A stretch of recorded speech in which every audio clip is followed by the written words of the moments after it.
संसदमा उठ्यो बुद्ध एयरको जहाज पाङ्ग्रा बिनै काठमाडौँ विमानस्थलमा अवतरणको विशेष जाँचबुझ आयोग गठन गर्न माग। राष्ट्रिय स्वतन्त्र पार्टीका सांसद मनिष झाको भनाई टिप्परको लागि अलग्गै लाइसेन्सको व्यवस्था गरौं। पोखरामा कोटियोमको भूमि पूजा नगर प्रहरीले रोक्न खोज्दा झडप। पोखरा महानगरले कुनै पनि हालतमा लेकसाइडमा कोटियोम गर्न नदिने र विजय भण्डारी जुनसुकै हालतमा कोटियोम गरेर पोखराबाट फर्किने अडानले लेकसाइड बन्यो रण मैदान। लेकसाइडको झडपमा 11 नगर प्रहरी घाइते। महानगर प्रवक्ताको भनाई हतियार राखेर कस्तो मायज्ञ हो। सरकारका प्रवक्ताको भनाई राजावादी मच्चिँदैमा राजतन्त्र फर्किँदैन। उदयपुरमा गाडीको ठक्करबाट दिदीबहिनीको मृत्यु। बसन्तपुरमा ठडाइयो चिर सुरु भयो होली। विदेश भ्रमणमा कडाई मन्त्री र सचिव सँगै जान नपाउने 2 जना जाँदा 1 महिला अनिवार्य। नेकपा एमालेका महासचिव शंकर पोखरेलको भनाई फ्याँकिएको राजतन्त्रका बारेमा समय खेरा नफालौं। धनुषामा सहकारीको 80 लाख लुट्ने समूहका महत्व पक्राउ। पशुपतिको गौशाला धर्मशाला मारवाडी समितिलाई नै सञ्चालन गर्न अदालतले अनुमति दिएपछि पूर्व मन्त्री किरातीको आशंका,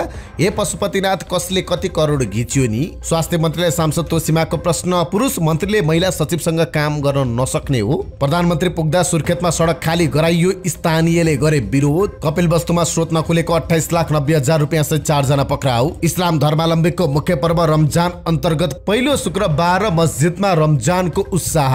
त्रिविका रेक्टरको कार्यकक्षमा नेवी संघका कार्यकर्ताले गरे तोडफोड। कुलमान घिसिङलाई महावीर पुनको सुझाव, आउँदो चुनाव लडेर दुःख दिने मन्त्रीलाई गुल्टाइदिनुहोस्। मानव अधिकार कर्मी कृष्ण पहाडीको भनाई राज संस्थाको विधिवत दाह संस्कार भइसक्यो, फेरि फर्कियो भने संसारको पहिलो आश्चर्य हुन्छ।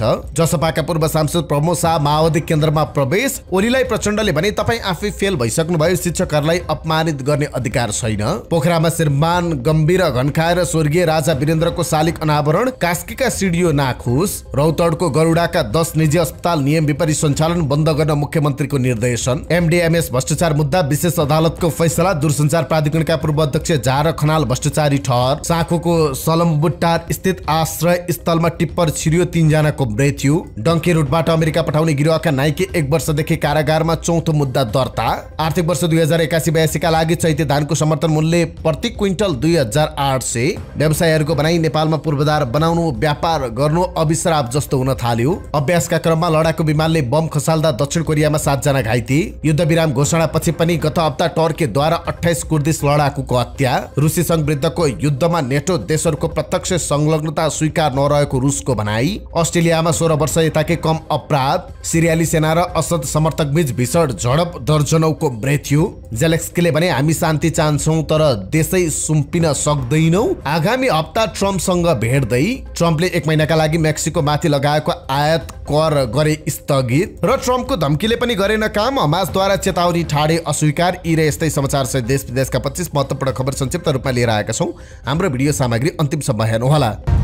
नमस्कार, इन्सा नेपाल न्यूजमा यहाँहरू सम्पूर्णलाई हार्दिक स्वागत छ। म सुजन पौडेल। सदाका दिन जस्तै आज पनि हामी देश दुनियाँको ताजा अनि महत्त्वपूर्ण खबर अपडेट सहित तपाईँ माझ उपस्थित भएका छौं। तपाईले हाम्रो न्यूज बुलेटिन कहाँबाट हेर्दै हुनुहुन्छ, कृपया आफ्नो गाउँठाउँको नाम तलको कमेन्ट बक्समा लेखिदिनु होला। प्रस्तुत गरेको समाचार सामग्री मन परेको छ भने कृपया हाम्रो भिडियो सामग्रीमा एउटा लाइक अवश्य गरिदिनु होला। आजको समाचार सुरुवात गरौँ बुद्ध एयरको जहाज पाङ्ग्रा बिनै काठमाडौँ विमानस्थलमा अवतरण गरेको विषय सम्बन्धी प्रसङ्गबाट। बुद्ध एयरको जहाज पाङ्ग्रा बिनै काठमाडौँ विमानस्थलमा अवतरण गरेको विषय संसदमा उठेको छ। राष्ट्रिय प्रजातन्त्र पार्टीका सांसद दीपक बहादुर सिंहले बुद्ध एयरको जहाज पाङ्ग्रा बिनै काठमाडौँ विमानस्थलमा अवतरण गरेको बारे जाँचबुझ आयोग गठन गर्न माग गर्नुभएको छ। बिहिबार अपराह्न जनकपुरबाट उडेको बुद्ध एयरको एउटा जहाज पाङ्ग्रा बिनै काठमाडौँको त्रिभुवन अन्तर्राष्ट्रिय विमानस्थलमा अवतरण गरेको बताइएको छ। जनकपुरबाट काठमाडौँ आएको उक्त जहाजमा पाङ्ग्रा नभएको चालक दलका सदस्यले थाहा नै नपाएको बुझिएको छ। उक्त जहाजमा 62 यात्रु थिए। प्रतिनिधि सभाको शुक्रबारको बैठकमा सांसद सिंहले यस्तो माग गर्नुभएको हो। फरक प्रसङ्गमा बोल्दै उहाँले नेपाललाई समृद्धिको लागि धार्मिक तीर्थस्थलहरूको प्रचार प्रसार गरी पर्यटक भित्राउनु पर्ने बताउनुभयो।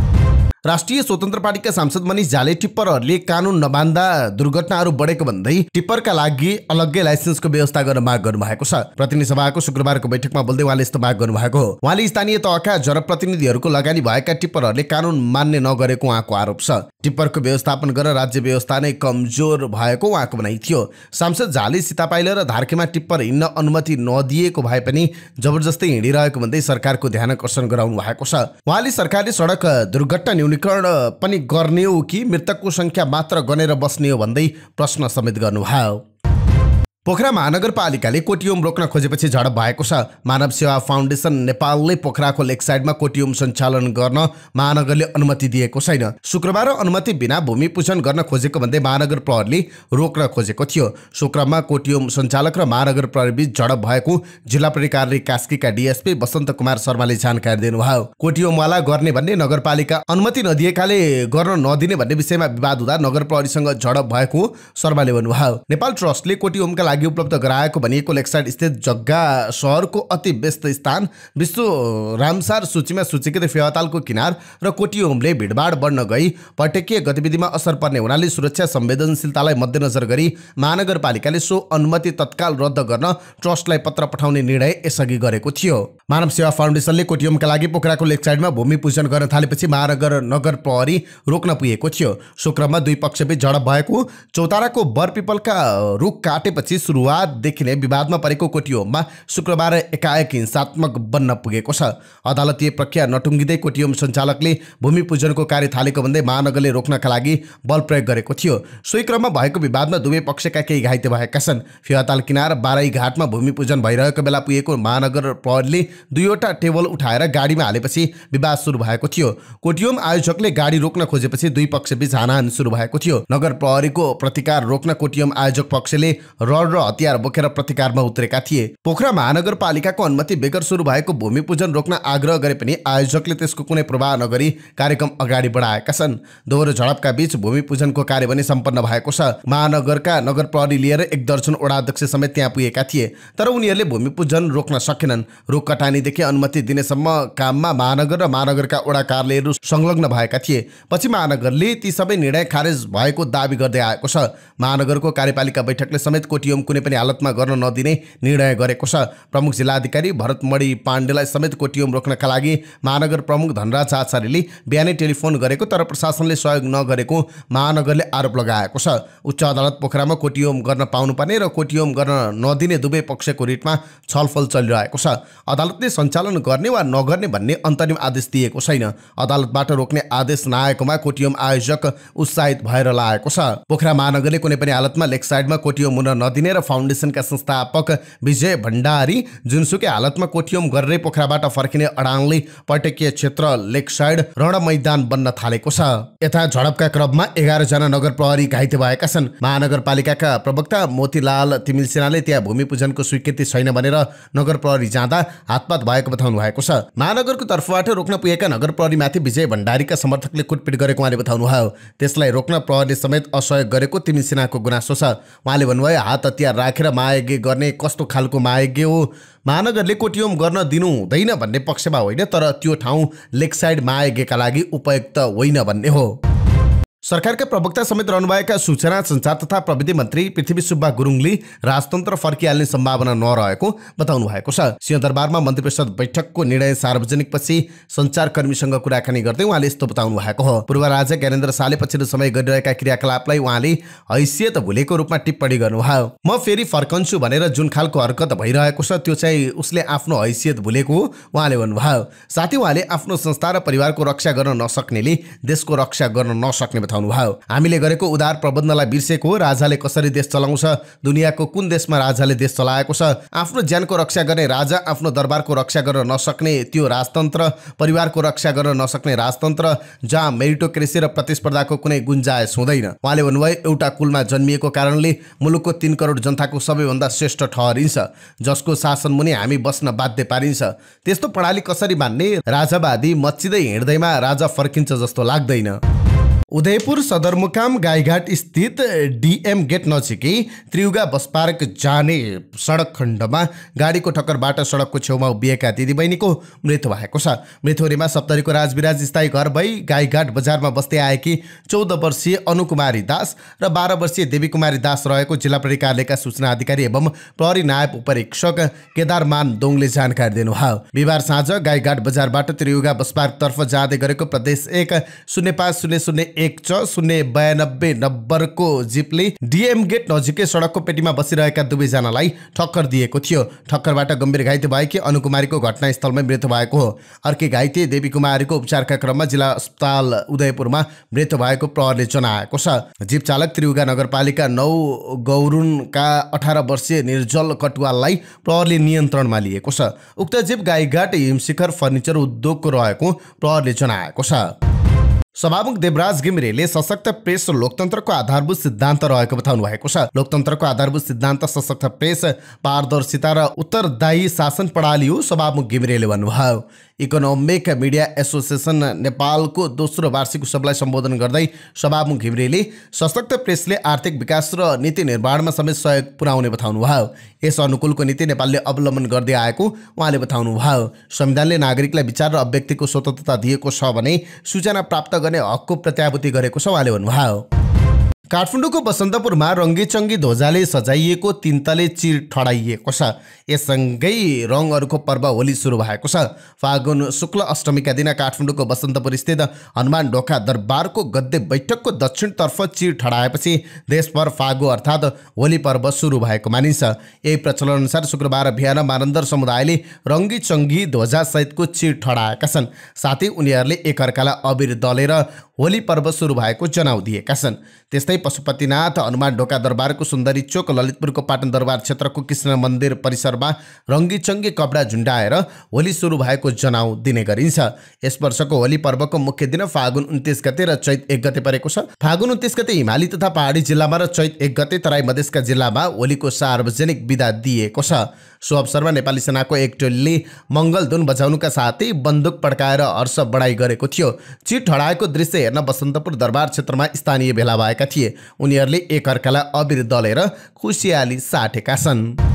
महोत्तरीमा बस पल्टिँदा 15 जना घाइते भएका छन्। हरिगोरी गम्मा बाटा परिक्रमा सडक हुँदै जलेश्वर तर्फ जाँदै गरेको ना3 ख 8997 नम्बरको यात्रु बस मडै स्थित सडकबाट पल्टेर दुर्घटनामा परेको हो। दुर्घटनामा 15 जना घाइते भएको जिल्ला प्रहरीले महोत्तरले जनाएको छ। घाइतेहरूको प्रादेशिक अस्पताल जलेश्वरमा उपचार भइरहेको छ। घटनाबारे थप बुझ्ने काम भइरहेको प्रहरीले जनाएको छ।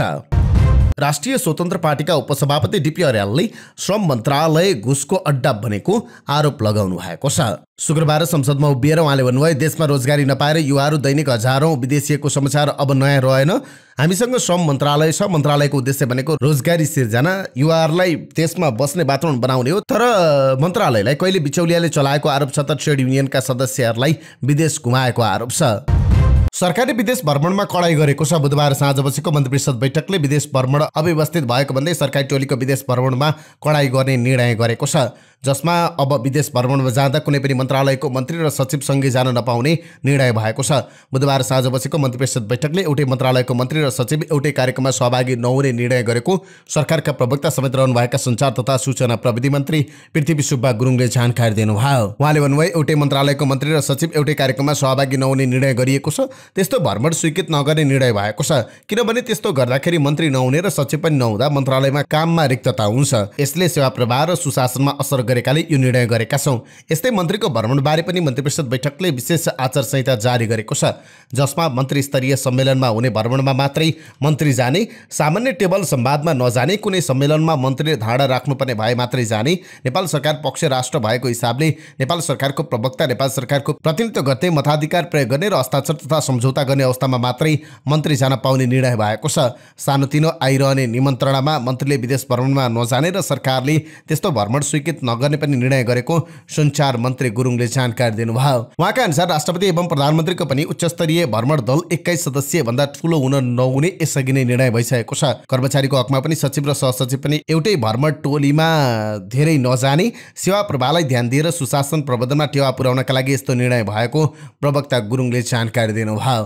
त्यस्तै विदेश भ्रमणको प्रतिनिधिमण्डलमा 1/3 महिला अनिवार्य हुनुपर्ने र 2 जना मात्रै भ्रमणमा जाने अवस्थामा पनि 1 जना महिला अनिवार्य हुनुपर्ने निर्णय भएको सञ्चार मन्त्री गुरुङले जानकारी दिनुभयो। नेकपा एमालेका महासचिव शङ्कर पोखरेलले राजतन्त्रको पछाडि नदौडन आग्रह गर्नुभएको छ। अब नेपालमा राजतन्त्र फर्कने कुनै सम्भावना नरहेको पोखरेलको स्पष्टोक्ति छ। उहाँले लेख्नुभएको छ, जनआन्दोलनबाट फ्याँकिएको राजतन्त्रका नाममा आफ्नो मूल्यवान समयलाई खेरा नफालौँ। पोखरेलले गणतन्त्रको विकल्प राजतन्त्र हुन नसक्ने भन्दै गुनासा र असन्तुष्टि जति भए पनि यही व्यवस्थालाई बलियो बनाएर अगाडि बढ्नुपर्ने बताउनु भएको छ। गुनासा र असन्तुष्टि आफ्नो ठाउँमा होलान्, तर गणतन्त्रको विकल्प राजतन्त्र हुन सक्दैन। 250 वर्ष नेपाली जनताले को कर्म भोगेकै हो, उहाँले लेख्नु भएको छ। धनुषामा सहकारीको 80 लाख रुपियाँ लुट्ने समूहका एकजना पक्राउ परेका छन्। पक्राउ परेमा धनुषाको मिथिला नगरपालिका 3 का 40 वर्षीय भरत कुमार महतो रहेका छन्। उनलाई बुधबार पक्राउ गरिएको र धनुषा जिल्ला अदालतमा पेश गर्दा पूर्वपक्षका लागि सिन्धुली कारागार चलान गरिएको धनुषाका प्रहरी प्रवक्ता डीएसपी वरुण बहादुर सिंहले जानकारी दिनुभयो।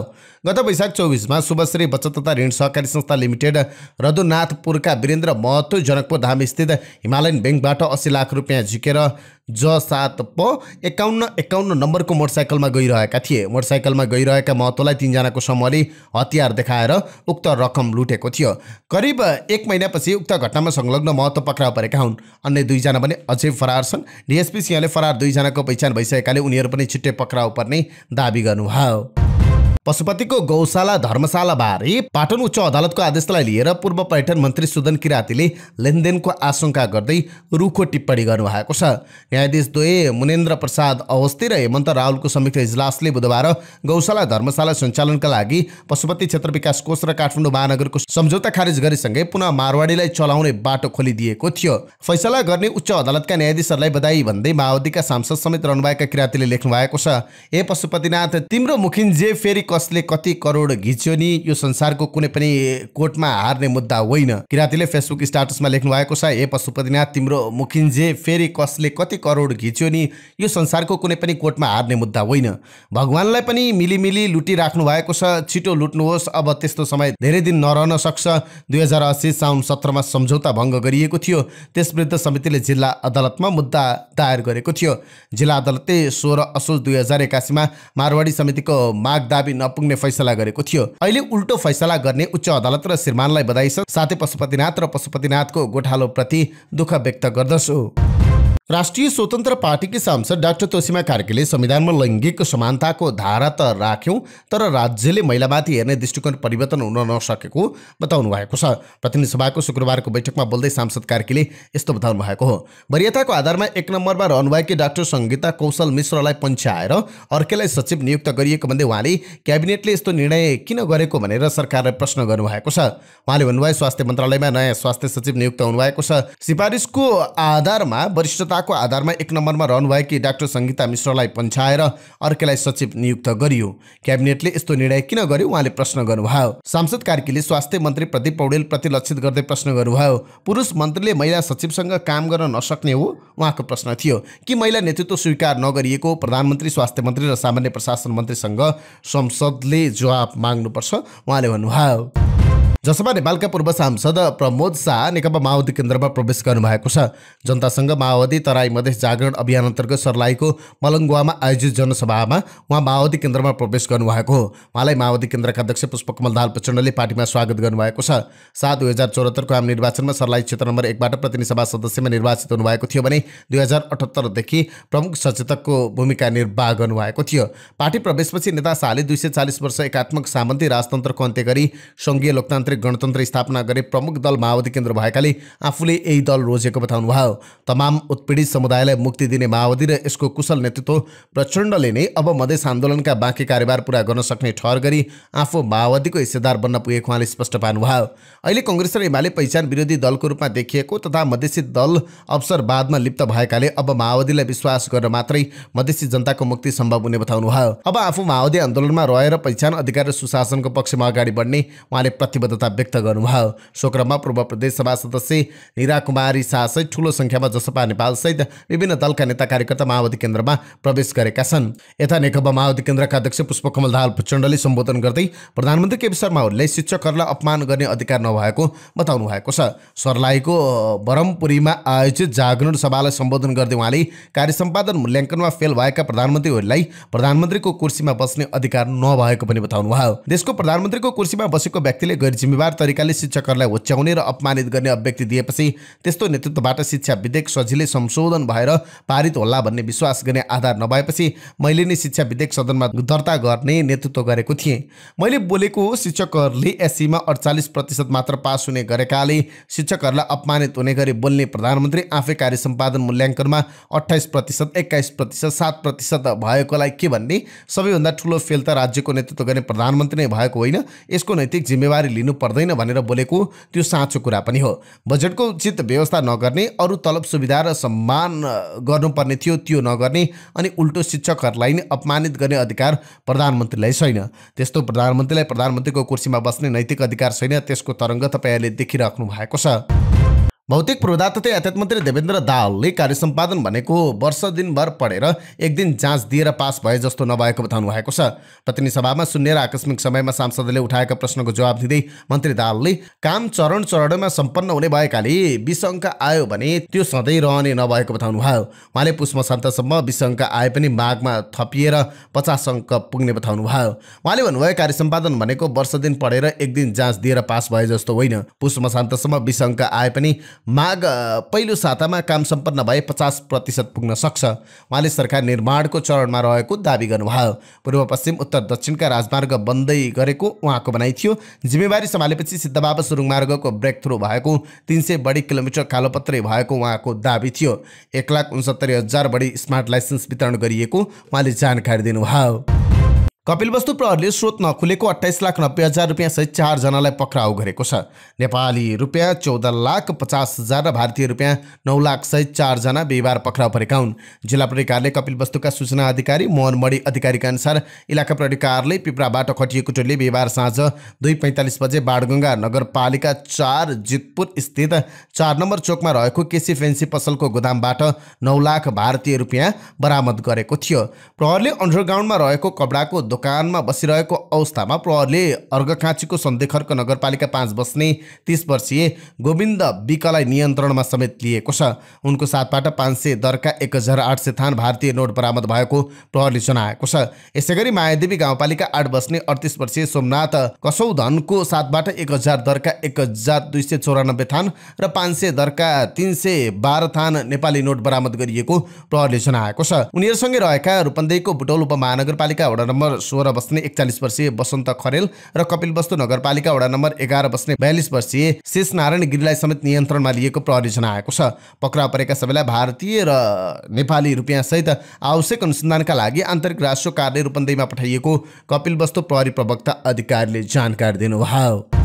इस्लाम धर्मावलम्बीहरूको मुख्य पर्व रमजान अन्तर्गत नेपाली मुस्लिम समुदायले रमजानको पहिलो शुक्रबार मस्जिदमा भेला भएर नमाज पढेका छन्। काठमाडौँ लगायत देशभरका मस्जिदमा भेला भएर उनीहरूले नमाज पढेका हुन्। काठमाडौँको घण्टाघरमा रहेको कश्मीरी मस्जिदमा पनि ठूलो संख्यामा मुस्लिम धर्मावलम्बीहरू नमाज पढ्न सहभागी भएका थिए। यो पर्वमा मुस्लिम धर्मावलम्बीहरू 1 महिनासम्म दिनभर निराहार व्रत बसी नमाज पढ्ने गर्छन्। 1 महिनासम्म चल्ने यो पर्वमा सूर्योदयदेखि सूर्यास्तसम्म पानी पनि नपिई व्रत बस्ने गरिन्छ। रमजानको महिना मुसलमानको सबैभन्दा ठुलो ग्रन्थ कुरान अवतरण भएको महिनाको रूपमा मान्ने गरिन्छ। यो महिनामा रोजा बस्दा अल्लाहको कृतज्ञता प्राप्त हुने विश्वास छ। प्रधानमन्त्री केपी शर्मा ओली कर्णाली प्रदेशको राजधानी सुर्खेत पुग्नु भएको छ। मध्यपश्चिम विश्वविद्यालयको दीक्षान्त समारोह, कर्णाली प्रदेश सभामा सम्बोधन, रङ्गशाला अवलोकन लगायतका कार्यक्रम तय गरेर उहाँ शुक्रबार सुर्खेत पुग्नु भएको थियो। प्रधानमन्त्री पुगेपछि सुर्खेत विमानस्थलबाट रत्न राजमार्ग हुँदै दैलेख चोकसम्म सडक खाली गराइएको थियो। केही बेर सवारी आवागमन समेत अवरुद्ध भएपछि स्थानीयले विरोध प्रदर्शन गरेका छन्। उनीहरूले सडकमा अनावश्यक रूपमा रोकेको भन्दै हर्न बजाएर विरोध जनाएका थिए। सत्तारूढ दल नेपाली कांग्रेसको विद्यार्थी संगठन नेपाल विद्यार्थी संघ नेवी संघका कार्यकर्ताले त्रिभुवन विश्वविद्यालयका रेक्टर प्राध्यापक डाक्टर खड्ग केसीको कार्यकक्षमा तोडफोड गरेका छन्। शुक्रबार बिहान 10 बजे रेक्टर केसीको कार्यकक्षमा पुगेर तोडफोड गरेका हुन्। शुल्कको विषयलाई लिएर उनीहरूले विज्ञप्ति टाँस गरेका थिए। उक्त विज्ञप्तिमा रेक्टरबाट कुनै चासो नभएको भन्दै विद्यार्थीहरू पुगेर तोडफोड गरेका हुन्। राष्ट्रिय आविष्कार केन्द्रका अध्यक्ष महावीर पुनले नेपाल विद्युत प्राधिकरणका कार्यकारी निर्देशक कुलमान घिसिङलाई ऊर्जा मन्त्रीकै निर्वाचन क्षेत्रबाट चुनाव लड्न सुझाव दिनुभएको छ। पटक पटक स्पष्टीकरण सोध्ने र कार्य सम्पादन मूल्याङ्कनमा समेत 0 नम्बर दिएको भन्दै पुनले सचिव र सहसचिवको टोलीलाई समेत व्यङ्ग्य गर्नुभएको छ। उहाँले सचिव र सहसचिवलाई -79 नम्बर दिनुभएको छ। पुनले सामाजिक सञ्जालमा लेख्नु भएको छ, कुलमान घिसिङलाई 0 नम्बर दिने सचिव र सहसचिवको टोलीलाई मैले -79 अर्थात् -79 नम्बर दिन्छु। यस्ता विवेकहीन कर्मचारी देश डुबाउँछन् र नेतालाई पङ्गु बनाउँछन् अनि आफूलाई दुःख दिने मन्त्रीकै क्षेत्रबाट अब आउने संघीय चुनावमा लडेर गुल्टाइदिने आँट गर्न कुलमान घिसिङलाई सुझाव दिन्छु। 2079 मङ्सिर 4 गते भएको संघीय चुनावमा दीपक खड्का सङ्खुवा सभाबाट विजयी हुनुभएको थियो। कङ्ग्रेसका खड्काले एमालेका राजेन्द्र प्रसाद गौतमलाई 5439 मतान्तरले पराजित गर्नुभएको थियो। खड्काले 32198 मत पाउँदा गौतमले 26719 मत ल्याउनु भएको थियो। मानवाधिकार कर्मी कृष्ण पहाडीले नेपालमा फेरि राजसंस्था पुनर्स्थापनाको सम्भावना नै नरहेको बताउनु भएको छ। शुक्रबार नेपाली रेडियो नेटवर्कको नेपाली बसमा संवाद गर्दै उहाँले जनआन्दोलनको माध्यमबाट संविधान सभाले विधिवत रूपमा राजसंस्थाको दाह संस्कार गरिसकेको बताउनु भयो। उहाँले दाह संस्कार भइसकेको शरीर पुनः फर्किएर आएमा त्यो संसारकै प्रथम आश्चर्य हुने टिप्पणी गर्नुभयो। एकपटक दाह संस्कार गरिसकेपछि शरीर फर्केर आएको कसैले पनि देखेको छैन। एकपटक राजतन्त्रको दाह संस्कार भइसक्यो। जनआन्दोलनको माध्यमबाट संविधान सभाले विधिवत रूपमा दाह संस्कार गर्यो।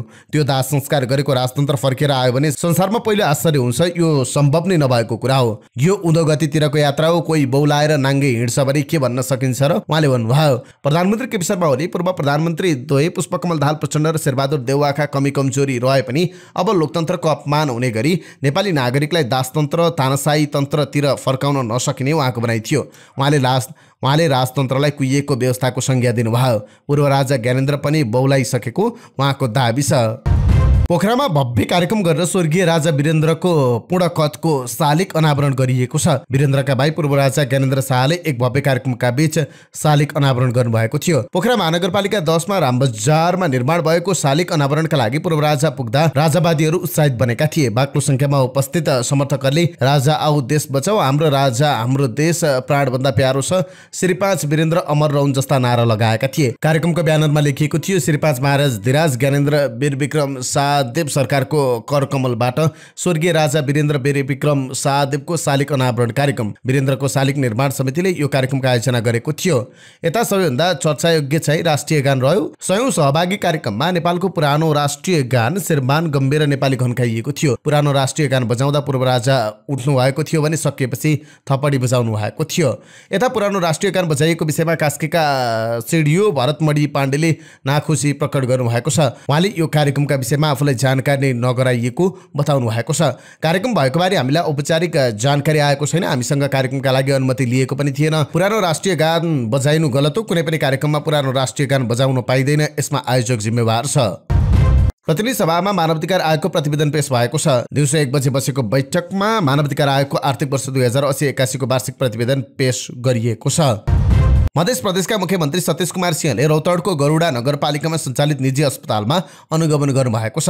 अनुगमनका क्रममा 10 अस्पताल नियम विपरीत सञ्चालन भइरहेको पाइएको छ। गरुडा नगरपालिका वडा नम्बर 4 मा रहेको अरुण सिटी अस्पताल प्राली, अनामिका अस्पताल प्राली, नेत्र ज्योति आँखा अस्पताल प्राली, गौरा आँखा अस्पताल, गरुडा अस्पताल प्राली, रोमा अस्पताल प्राली, होप अस्पताल प्राली, सनसिटी अस्पताल प्राली, सरस्वती अस्पताल प्राली तथा वडा नम्बर 5 स्थित आनन्द अस्पताल प्राली अवैध रूपमा सञ्चालनमा रहेको पाइएको मुख्यमन्त्री सिंहको सचिवालयले जनाएको छ। मुख्यमन्त्री सिंहले कानुन विपरीत सञ्चालित अस्पतालहरू बन्द गरी आवश्यक प्रक्रिया पूरा गरेर मात्र सेवा सञ्चालन गर्न निर्देशन दिएको मुख्यमन्त्री सिंहका प्रेस सल्लाहकार अनिल कुमार कौडाले जानकारी दिनुभयो। उहाँका अनुसार ती अस्पतालले सेवा सञ्चालनका लागि आवश्यक अनुमति लिएका थिएनन्। केहीले अनुमति लिए पनि 5-6 वर्षदेखि नवीकरण नगरेको पाइएको छ। यस्तै केही अस्पतालले स्थानीय तहबाटै तोकिएको भन्दा बढी शय्या अनुमति लिएको देखिएको छ, जुन कानुन अनुसार अवैध मानिन्छ।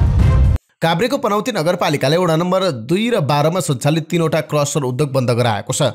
बन्द गराइएका उद्योगहरूमा पनौती 2 को डायमन्ड स्टोन माइनिङ प्राली तथा पनौती 12 को भालेश्वर वडा ढुङ्गा उद्योग प्राली र दीपलक्ष्मी एग्रिग्रेट एन्ड माइनिङ प्राली छन्।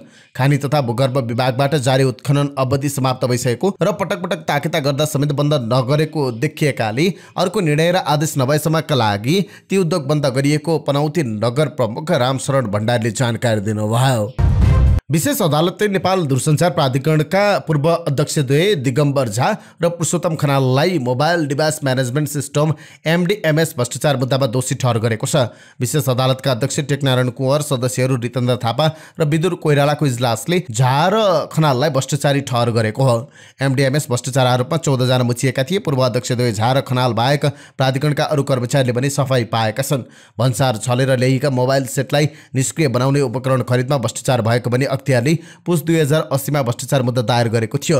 अख्तियारले ठेक्का भएको रकम 91 करोड 98 लाख रुपियाँ भ्रष्टाचार भएको दावी गरे पनि विशेष अदालतले भुक्तानी भएको रकम 23,20,000 रुपियाँलाई मात्रै भ्रष्टाचार ठहर गरी त्यसै अनुसार बिगो कायम गरेको हो। अख्तियारले MDMS उपकरण खरिदमा संलग्न कम्पनीहरू मलेसियाको न्यू मेरा कम्पनी, नमस्ते global Singapore, OSI digital India विरुद्ध पनि मुद्दा दायर गरेको थियो। उक्त कम्पनी बाहेक अरूमाथिको आरोप स्थापित हुन सकेन। लागत अध्ययन नगरी खरिद प्रक्रिया अगाडि बढाएको, अस्वाभाविक बढी लागत देखाएको अख्तियारले आरोप लगाएको थियो। अख्तियारको दाबी अनुसार यतिसम्म कि प्राधिकरणले त्यो प्रणाली कहाँ स्थापना गर्ने भन्ने तय नै नभई ठेक्का प्रक्रिया अगाडि बढाएको थियो। अख्तियारले गोपनीयताको हक प्रतिकूल हुने गरी विदेशी कम्पनीलाई अपरेसनल रूपमा पूर्ण जिम्मेवारी दिएकोमा समेत प्रश्न उठाएको थियो। यसले तथ्याङ्कको गोपनीयतामा ध्यान नदिएको भन्दै उसले प्रचलित कानुन मिचेर प्रणाली खरिद गरेको दावी गरेको थियो। 5 वर्षको अवधिमा प्राधिकरणले उपकरण तथा सफ्टवेयर खरिद र सञ्चालन खर्च समेत गरेर करिब 3 अर्ब 49 करोड रुपियाँ भुक्तानी गर्नुपर्ने थियो। उक्त रकम लागत अनुमानको तुलनामा करिब 2 अर्ब 25 करोड रुपियाँले बढियो, तर त्यसको नगर्ने रकम मात्रै भुक्तानी भएको थियो। अख्तियारले भ्रष्टाचार मुद्दा दायर गर्दा 5 वर्ष सञ्चालनको खर्चलाई बिगोमा हिसाब गरेको थिएन। उपकरण खरिद र सफ्टवेयरको ठेक्कालाई मात्रै बिगो कायम गरेको थियो। ठेकदारले पनि 5 वर्षसम्म प्रणाली सञ्चालन गर्ने र त्यसबापत थप शुल्क उठाउने योजना बनाएको थियो। काठमाडौँको शङ्करापुर नगरपालिका 6 सलम्बुटार स्थित बेवारिसे बालबालिकाहरूको आश्रय स्थलमा टिप्पर छिर्दा 3 जनाको मृत्यु भएको छ। द्वन्द्व पीडित तथा अपाङ्ग समाज नेपालले सञ्चालन गरेको आश्रम स्थलमा बिहान 3:40 बजे बाद 2 क 6580 नम्बरको टिप्पर बाटो छाडेर आश्रय स्थलको टहराभित्र छिरेको थियो। त्यसको ठक्करबाट 2 जना बच्चा र 1 वृद्ध गरी 3 जनाको मृत्यु भएको आश्रय स्थलका फाउन्डर अध्यक्ष युवराज थापाले जानकारी दिनुभयो। हामीले नै नाम राखिदिएको आकाश र सुमन घटनास्थलमै रहेनन्। 1 जना बाजे हरिजन गम्भीर घाइते हुनुहुन्थ्यो। उहाँको पनि अस्पतालमा दुःखद निधन भयो, थापाले भन्नुभएको छ। उहाँका अनुसार बिहानै प्रहरी आएर मृतक र घाइतेलाई नेपाल मेडिकल कलेज अत्तरखेल जोरपाटी पुर्याएको थियो। प्रहरीका अनुसार अस्पतालका चिकित्सकले बिहान 4:33 बजे मृत घोषणा गरेका थिए। अहिले टिप्परलाई डोजरको सहायताले तानेर बाहिर निकालिएको छ। उक्त टिप्पर सिन्धुपाल्चोकका 25 वर्षीय सागर माझीले चलाएका थिए। उनलाई बौद्ध प्रहरीले नियन्त्रणमा लिएको छ। प्रहरीले घटनाको अनुसन्धान जारी रहेको जनाएको छ। द्वन्द्व पीडित तथा अपाङ्ग समाज नेपालले सलम्बुटारमा 2062 सालदेखि आश्रय स्थल सञ्चालन गर्दै आएको छ। त्यहाँ 61 जना बस्दै आएका थिए। तीमध्ये 10 जना बसेको टहरामा टिप्पर छिरेको थियो। अवैध रूपमा अमेरिका पुगेर बसोबास गर्दै आएका 8 जना नेपाली नागरिकलाई चार्टर विमान मार्फत बुधबार काठमाडौँ फिर्ता गरियो। हतकडी र खुट्टामा चेर लगाएर नेपाल फिर्ता गरिएका नेपालीलाई अध्यागमनको जिम्मा लगाइयो। अध्यागमनले उनीहरूलाई मानव बेचबिखन अनुसन्धान ब्युरोलाई जिम्मा लगायो। ब्युरोले सामान्य सोधपुछ गरी आफन्तको जिम्मा लगाएर छाड्यो। अमेरिकामा डोनाल्ड ट्रम्प दोस्रो पटक राष्ट्रपति चुनिएपछि हालसम्म 35 नेपाली नागरिकलाई यसै गरी स्वदेश फिर्ता गरिएको अध्यागमनको तथ्याङ्क छ। अवैध बाटोबाट अमेरिका पुगेका नेपालीहरू धमाधम हतकडी लगाएर स्वदेश फिर्ता भइरहँदा डङ्की रुटबाट अमेरिका पठाउने गिरोह का 1 जना नायिका विरुद्ध भने भर्खरै अदालतमा मानव बेचबिखन तथा ओसार पसारको कसुरमा मुद्दा दायर भएको छ।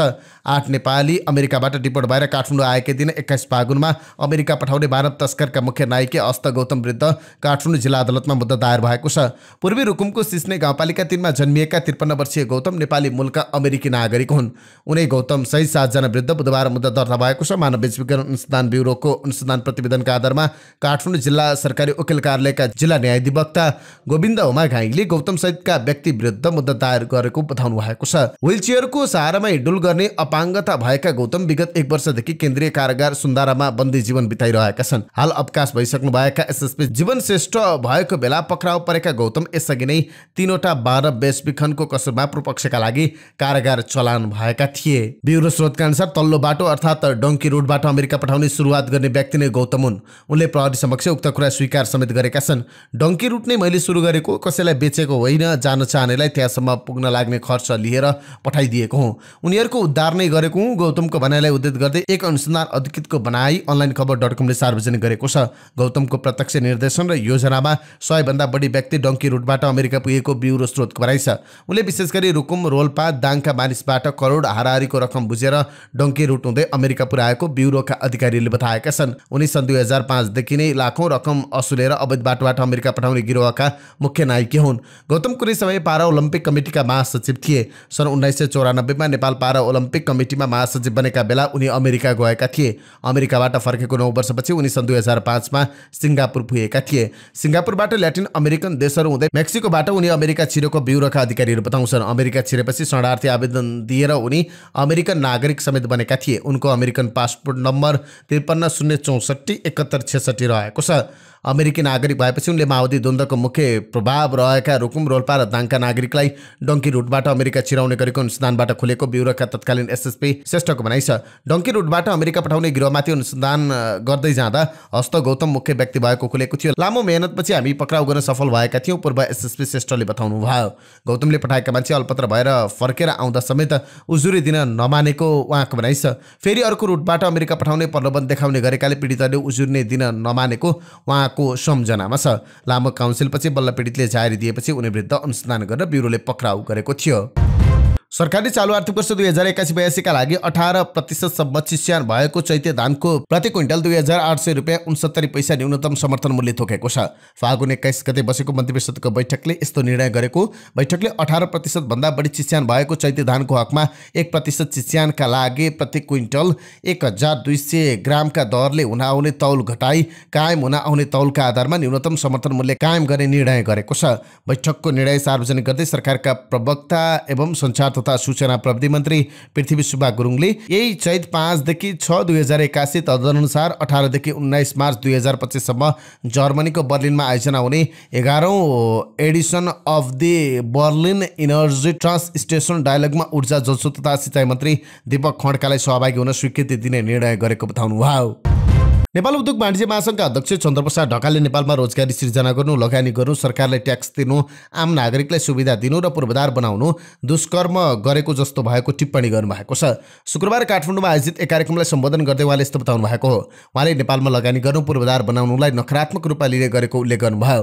उहाँले केही राजनीतिक दलका नेता र केही सङ्घ संस्थाले विकासका कामलाई विरोध गर्ने गरेको बताउनुभयो। विकासका नाममा राजनीति कसको लागि गर्दै हुनुहुन्छ उहाँले प्रश्न गर्नुभयो। नकारात्मकतालाई अगाडि बढाइराख्ने कुरा राम्रो नभएको उहाँले बताउनुभयो। अध्यक्ष ढकालले लगानी गर्ने, रोजगारी सृजना गर्ने, पूर्वाधार बनाउनेहरूको विरोध गर्ने भए के गर्न खोजेको भन्दै प्रश्न गर्नुभयो। कार्यक्रममा बोल्दै नेपाल चेम्बर अफ कमर्सका अध्यक्ष कमलेश अग्रवालले उद्योगी व्यवसायीहरूको उत्साहमा कमी आउनु, मनोबल खस्किन दिन नहुने बताउनुभयो। उहाँले सानो अर्थतन्त्र भएको नेपालमा पछिल्ला 2 वर्षमा 75,000 भन्दा बढी व्यक्तिहरू कालो सूचीमा पर्नु चिन्ताको विषय भएको बताउनुभयो। चुनौती लिएर नयाँ व्यवसाय सञ्चालन गर्न उद्योगी व्यवसायलाई आँट आउन नसक्नुले थप समस्या निम्तिएको उहाँले बताउनुभयो। अध्यक्ष अग्रवालले नेपालको अर्थतन्त्रमा महत्त्वपूर्ण प्रभाव केन्द्रीय ब्याङ्कको रहने र मुलुकको आर्थिक नीति सफल बनाउन मौद्रिक नीति जारी गर्ने केन्द्रीय ब्याङ्क भए पनि केही समय यता आर्थिक नीति र मौद्रिक नीति बीच तालमेल नमिलेको बताउनुभयो, जसले निजी क्षेत्रले ठूलो आर्थिक क्षति बेहोरिरहेको बताउनुभयो। राजनीतिक आस्था भन्दा पनि कुशल अर्थविदलाई गभर्नर नियुक्त गर्न सुझाव दिनुभयो। अब के अन्तर्राष्ट्रिय प्रसङ्ग। दक्षिण कोरियाली वायुसेनाले बिहिबार प्रत्यक्ष फायर अभ्यासको क्रममा दक्षिण कोरियाको नागरिक क्षेत्रमा दुर्घटना बस लडाकु विमानले बम प्रहार गर्दा 7 जना घाइते भएका छन्। स्थानीय समयअनुसार बिहान 10 बजे राजधानी सियोलबाट लगभग 40 किलोमिटर उत्तरमा रहेको अन्तर कोरियाली सीमावर्ती सहर पेचियोनमा रहेको प्रत्यक्ष फायर रेन्ज बाहिर KF-16 लडाकु विमानले असामान्य रूपमा 8 MK-82 बम प्रहार गरेको थियो। सञ्चार माध्यमका अनुसार उक्त घटनामा 7 जना नागरिकहरूको घर ध्वस्त भएको छ, जसमा 4 जना गम्भीर घाइते छन्। अन्य 3 जना सामान्य घाइते भएका छन्। टर्कीको रक्षा मन्त्रालयले आफ्नो सेनाले गत हप्तामा इराक र सिरियामा 16 कुर्दिश लडाकुहरूको हत्या गरेको बताएको छ। कुर्दिस्तान वर्कर्स पार्टीले सप्ताहन्तमा टर्कीसँग युद्धविरामको घोषणा गरेको भए पनि उनीहरूको हत्या गरेको हो। जनवरीदेखि आतंकवाद विरोधी कारबाहीमा जम्मा 478 आतंकवादीहरूलाई तटस्थ गरिएको छ। रक्षा मन्त्रालयका प्रवक्ताले साप्ताहिक प्रेस ब्रिफिङमा टर्की सशस्त्र सेनाले दृढताका साथ यस क्षेत्रमा आफ्नो कारबाही जारी राख्ने बताएका छन्। रुसले युक्रेनमा युरोपेली सेनाको सम्भावित तैनाथीलाई द्वन्द्वमा प्रत्यक्ष नेटोको संलग्नताको रूपमा हेर्ने रुसी विदेश मन्त्री सर्गेई लाभ्रोभले बताएका छन्। लाभ्रोभले यो कदमलाई रुसी संघ विरुद्धको युद्धमा नेटो देशहरूको प्रत्यक्ष आधिकारिक र स्पष्ट संलग्नताका रूपमा चित्रण गरेका छन्।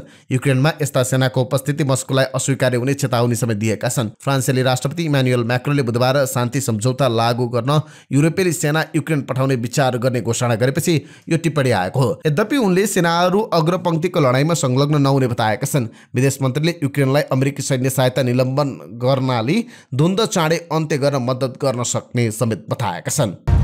अस्ट्रेलियाली तथ्याङ्क ब्युरोका अनुसार विगत 2 वर्षमा प्रहरीले मुद्दा चलाउने अपराधीहरूको संख्या 2008-2009बाट सुरु भएको समय श्रृङ्खलापछिको सबैभन्दा कम बिन्दुमा झरेको बताएको छ।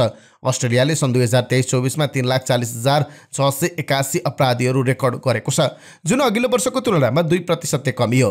अपराध र न्याय तथ्याङ्क प्रमुख सामन्था अल्ले अवैध लागु औषध र सार्वजनिक व्यवस्था अपराधमा गिरावट आएको कारणले गर्दा दर अब प्रति 1 लाख मानिसहरूमा 1,430 अपराधीहरूमा झरेको बताएका छन्। विगत 8 वर्षमा अवैध लागु औषध अपराधहरूमा सामान्यतया कमी आएको छ। 2015-16मा प्रति 1 लाख मानिसहरूमा 379 को तुलनामा पछिल्लो 2 वर्षमा अपराधी दर 202 रहेको छ। सन् 2023-24मा पारिवारिक र घरेलु हिंसामा संलग्नहरूको संख्यामा कमी आएको छ, जुन 2022-23 को तुलनामा 3% बढेर 90,697 पुगेको छ, जुन मुख्यतया अघिल्लो वर्षको तुलनामा आक्रमणका घटनाहरूमा 4% वृद्धि भएका कारणले भएको हो। दक्षिण कोरियाको एक अदालतले महाभियोग लागेका राष्ट्रपति युन सुक योलको गिरफ्तारी शुक्रबार रद्द गर्दै उनको रिहाइका लागि अनुमति दिएको छ। निलम्बित राष्ट्रपतिका वकिलहरूले गत महिना उनको गिरफ्तारी रद्द गर्न अनुरोध दायर गरेका थिए र उनको हिरासत गैरकानुनी भएको तर्क गरेका थिए। अभियोजन पक्षले उनलाई अभियोग लगाउन धेरै समय पर्खेको थियो। सियोल सेन्ट्रल डिस्ट्रिक्ट कोर्टको एक कागजातमा भनिएको छ, प्रतिवादीको हिरासतमा अवधि सकिएपछि अभियोग लगाइएको हो भन्ने निष्कर्षमा पुग्नु तर्कसङ्गत छ। प्रक्रियागत स्पष्टता सुनिश्चित गर्न र अनुसन्धान प्रक्रियाको वैधताको बारेमा कुनै पनि शङ्का हटाउन हिरासत रद्द गर्ने निर्णय जारी गर्न उपयुक्त ठानिएको छ, अदालतले भनेको छ। सिरियाली राजधानी दमास्कसमा नयाँ सरकारप्रति वफादार सिरियाली सेना र अपदस्थ असद शासनका समर्थकहरूबीच भीषण लडाईँको खबर आएको छ। देशको उत्तर पश्चिम तटीय क्षेत्रमा रहेको रुसी नियन्त्रित एयरबेस नजिकै रहेको लाताकिया प्रान्तमा भएको झडपमा दर्जनौं व्यक्तिको मृत्यु भएको बताइएको छ। डिसेम्बरमा अल असदको पतनपछि सिरियाको इस्लामवादी सरकारसँग सम्बद्ध सेनासँगको यो सबैभन्दा हिंसात्मक झडप हो। मारिएका मानिसहरूको संख्याको बारेमा फरक रूपमा गरिएका छन्। स्वतन्त्र रूपमा पुष्टि गर्न नसकेको बीबीसीले एउटा समाचारमा लेखेको छ। बिहिबार राति सिरिया स्थित स्टेप समाचार एजेन्सीले समाचार छापिएअनुसार सरकार समर्थक सेनाको आक्रमणमा लगभग 70 पूर्व सरकारी लडाकुहरू मारिएका छन् भने 25 भन्दा बढीलाई जबवाल वरपरका क्षेत्रमा पक्राउ गरिएको छ। 16 सरकारी सुरक्षाकर्मी, 28 असद समर्थक लडाकु र 4 नागरिक सहित जम्मा 48 जनाको मृत्यु भएको एएफपी समाचार एजेन्सीले एक युद्ध पर्यवेक्षकलाई उद्धृत गर्दै भनेको छ। युक्रेनी राष्ट्रपति भ्लोदिमिर जेलेन्स्कीले आफ्नो देशले शान्ति चाहेको तर युक्रेनलाई नै सुम्पिने गरी होइन भनी टिप्पणी गरेका छन्। ब्रसेल्समा सम्बोधन गर्ने क्रममा जेलेन्स्कीले यस्तो टिप्पणी गरेका हुन्। उनका अनुसार युक्रेनी अधिकारीहरू आउँदो हप्ता अमेरिकी समकक्षीहरूसँग भेट्नेछन्।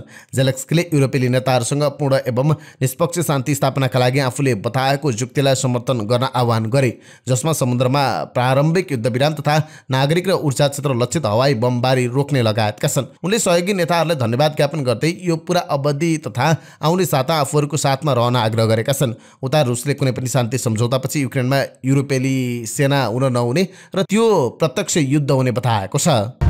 अमेरिकी राष्ट्रपति डोनाल्ड ट्रम्पले मेक्सिकन सामानमाथि लगाएको ट्यारिफ अप्रिल 2 सम्मका लागि स्थगित गरेका छन्। उनले 1 महिना छुट दिएको र आगामी महिना व्यापार सम्झौता अनुसार काम हुने जानकारी दिएका छन्। अमेरिकाले यो हप्ताको सुरुवातमा आफ्नो उत्तरी छिमेकीमाथि 25% आयात कर लागू गरेको थियो, जुन अब 1 महिनाका लागि ठहरेको छ। एक सरकारी सूत्रको हवाला दिँदै बीबीसीले क्यानाडाले समेत मेक्सिकोलाई दिएको छुट पाउने आशा राखिरहेको छ। क्यानाडियाली प्रधानमन्त्री जस्टिन ट्रुडोले ट्रम्पसँग हालै भएको वार्ता रोमाञ्चक रहे पनि भविष्यमा व्यापार युद्ध जारी रहने बताएका थिए। त्यसपछि अमेरिकी ट्रेजरी सचिवले ट्रुडोलाई मूर्ख भनेका थिए भने ट्यारिफ थप बढाउने चेतावनी समेत दिएका थिए।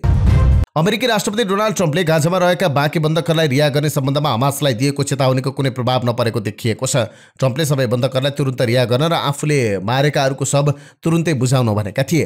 तर गाजामा शासन गर्ने हमासले ट्रम्पको चेतावनीलाई ठाडै अस्वीकार गरेको छ। उसले गाजापट्टिमा स्थायी युद्धविराम गरेपछि मात्र बाँकी इजरायली बन्धकहरूलाई रिहा गर्ने बताएको छ। अमेरिकी राष्ट्रपतिले हमासलाई पहिले जनवरी 7 र त्यसपछि फेब्रुअरी 10 मा चेतावनी दिएका थिए। त्यसपछि भने 15 फेब्रुअरीसम्म बाँकी बन्धकहरूलाई रिहा नगरिए विपत्ति आइलाग्ने बताए। बताएका थिए। व्हाइट हाउसमा 8 पूर्व बन्धकहरूसँग भेटेपछि ट्रम्पले बुधबार आफ्नो इन्टरनेट मिडिया प्लेटफर्म ट्रुथ सोशलमा एक विज्ञप्तिमा भनेका थिए, बन्धक सबैलाई अहिले रिहा गर, पछि नअत्याउ र तिमीहरूले मारेकाहरूको सब तुरुन्तै बुझाउ, नत्र तिम्रो खेल सकियो।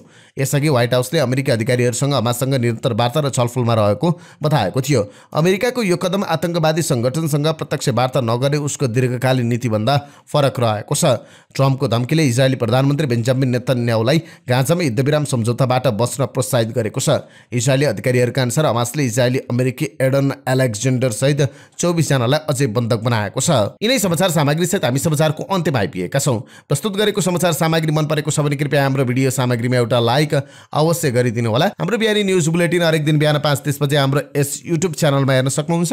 जहाँ जाँदै प्रस्तुत गरेको समाचार सामग्री मन परेको छ भने कृपया हाम्रो भिडियो सामग्रीमा एउटा लाइक अवश्य गरिदिनु होला। तपाईको बाँकी पल सुखद रहोस्।